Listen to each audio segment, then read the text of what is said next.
So, ayan siya, ang ating bagong driver's license. Okay. Hi guys, welcome back sa aking YouTube channel. So ayun, Merry Christmas sa ating lahat. Share ko sa inyo, ano na nga ba yung bagong design ng ating driver's license. So ayan siya, marami na kasing nagsabi.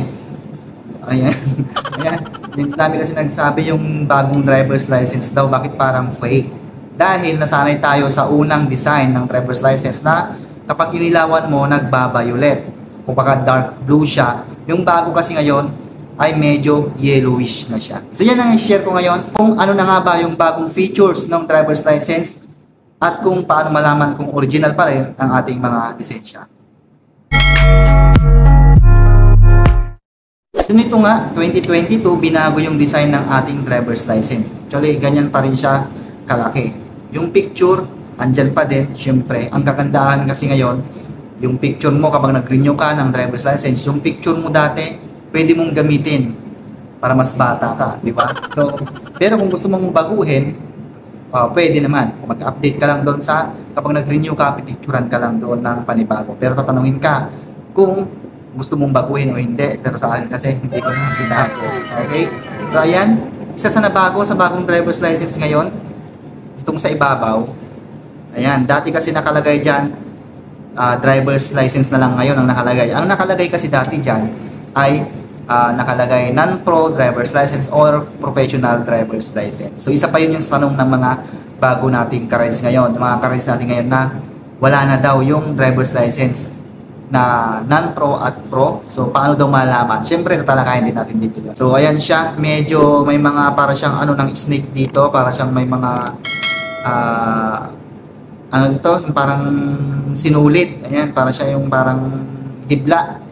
Okay, so yung flag ng Philippines nandiyan pa rin, yung logo ng LTO nandiyan pa din. Okay? So ayun, isa sa nabago sa bagong driver's license yung design ng restriction code. Ayan, dito siya. So makikita ba? Ayan, ganyan na siya. A, E1, B, B1, B2. So ang dati kong restriction code ay code 1 and 2. So kapag nag-renew ka, yan na ang magiging code mo, A, E1, B, B1. Okay, so kung ano na lang yung nandyan, yun na lang ang pwede mo i-maneho. Kasi yung 1 into dati, medyo mataas pa yung sakop niya na mga kategory ng vehicle ngayon, medyo limitado na. Kumbaga, na-adjust ng LTO. Okay. Sa gilid, ayan, mayroon siyang ano ng parang sun. Ito, ayan. So, parang logo ng araw. Tapos yung nakapirma na, siyempre yung bagong LTO chief, si LTO Chief Attorney Jose Arturo Tugadi. Arturo M. Tugadi. So siya na yung nakapirma dito, hindi na si Attorney Chipelo Guadis III kasi siya na nga yung bago. Isa sa mga nakikita ko dito, yung logo na to. Yung parang bilog. Ayan, ito, ayan. So kapag nakaganyan siya, ang makikita mo, so hindi lang siya masyadong ano, ang makikita mo, ano ba yun?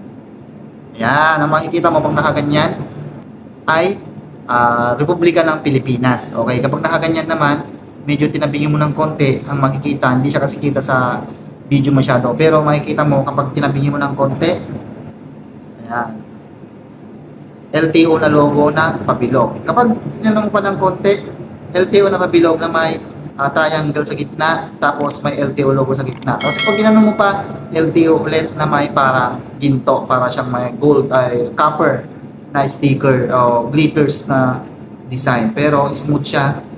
Ayan, smooth kapag sinasalat mo ng balat. Okay, so yan yung mga medyo nabago ngayon. Yung code, tapos yung driver's license na lang nakalagay dito. Dati kasi dyan, yung tawag ko kanina, non-pro, o tsaka pro kung professional driver's license holder ka. Isa pa sa mga nabago ngayon, syempre yung expiration, 10 years yan mga ka-rides. So 10 years validity yan, so 2033 pa siya ma-expire. So yun yung isa sa na bago sa ating lisensya. Dati kasi 3 years lang. Nung naupo si President Duterte, ginawa niyang 5 years. Bago siya umalis sa pwesto, ginawang 10 years. Ayun. Thank you, President Duterte, sa napakalaking bago na yun. Siyempre, makakuwasan yung gastusin, yung pagpila sa LTO. Kasi nga 10 years na. Pero, hindi lahat ng gustong magkalisensya o mag-renew ay 10 years validity. Kung ikaw ay mayroong demerit points o mayroon kang traffic violation sa past, hindi ka makakuha ng 10 years. Sorry. Kaya parang ang 10 years validity na to, parang itong yung regalo or pakonsuelo ng LTO sa atin para maging good boy sa daan. Okay. Para hindi ka magkaroon ng traffic violation. Kung meron kang traffic violation, 5 years lamang ang ibibigay sa'yo. Makikita mo ito sa LTMS portal. Ito yung demerit points na tinatawag. Kung may isa kang huli, hindi ka na qualify sa 10 years validity. So yan yung mga basic na nabago sa harap. Siyempre yung picture, ganun pa din. Yan. So kapag iniilawan mo nga siya, ay dilaw na siya. Hindi na siya yung nagbabayulet, hindi na siya yung ano, pero uring naman yan. Okay. Kasi bagong design nga ng LTO yan. Dami kasi nalilito eh. Bakit ganun yung lisensya ko parang peke? Sabi nila, nagko-comment sa mga videos ko. So kaya ginawan ko na ng video. Okay, so sa likod, yun yung tinatanong nila palagi, bakit daw wala na siya non-pro at saka pro. Okay, so dito mo siya makikita. Ayan. Ayan, ayan. Makikita, ayan, nakalagay dyan, NP, ibig sabihin yan, non-pro. Tapos kapag professional naman, PL o professional license ang nakalagay. So ayan siya.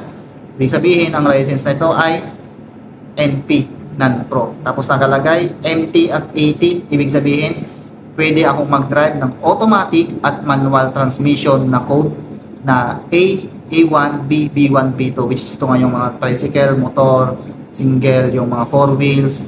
So ayan. Nakalagay 80. Kung nakalagay dyan 80 lang, hindi ka pwede magmaneho ng manual na sasakyan o motor. Okay, so malinaw. Kapag nalabag mo yan, penalty ka ng 3,000 pesos. Ito lang yung pwede kong imaneho. Ayan, sina L1. Ito yung pwede kong maneho. Yan, L1, L2, L3, L4, yung mga e-bikes yan. Tapos may nakalagay din dito, L4, L5, L6. Ayan. Tapos M1, M2, N1. So, yan yung pwede kong i-maneho. So, okay. Tapos, may mga conditions nandito. Pero sa harap, wala namang nakalagay na conditions. Ayan. Kapag ito may nakalagay na conditions, nakalagay naman sa akin, none. No? So, kapag nakalagay dyan may condition, kailangan mong sundin yon, violation yon kung hindi mo nasunod. Halimbawa, nakalagay doon, wear eyeglasses only. Kailangan mong magsuot ng eyeglasses. Okay? So, yun kasi yung lumabas sa iyong medical. So, ayun siya mga ka-rides. So, malinaw. Yung non-pro at pro, nasa likod nakalagay. Ayan. So, ito nga siya. Nakalagay lang NP. Ayan, nakalagay lang NP. Tapos, ito, NP. Ayan, nakalagay din kapag pro, PL. So, professional license. Tapos, MT, AT. So, gaya ng sinabi ko, ano na lang, yung nasa restriction code mo, yun na lang ang pwede mong i-drive. Yun yung nabago ngayon. Okay, so sa mga tanong kung paano malaman kung original siya, syempre, malaman mo yun kung ikaw ang naglakad. Kung lumabas mismo ito sa window ng LTO, ikaw mismo ay naglakad, pinicturan ka, nag-biometric ka, kasi kahit na sabihin natin na yung picture mo pa rin ang gagamitin mo, magba-biometric ka doon. Dalawang daliri. Okay? So, ikaw ang naglakad, ikaw ang kumuha dun sa LTO, original yon. Pero yan ay non-appearance, pinalakad mo, magduda ka na. Sharing.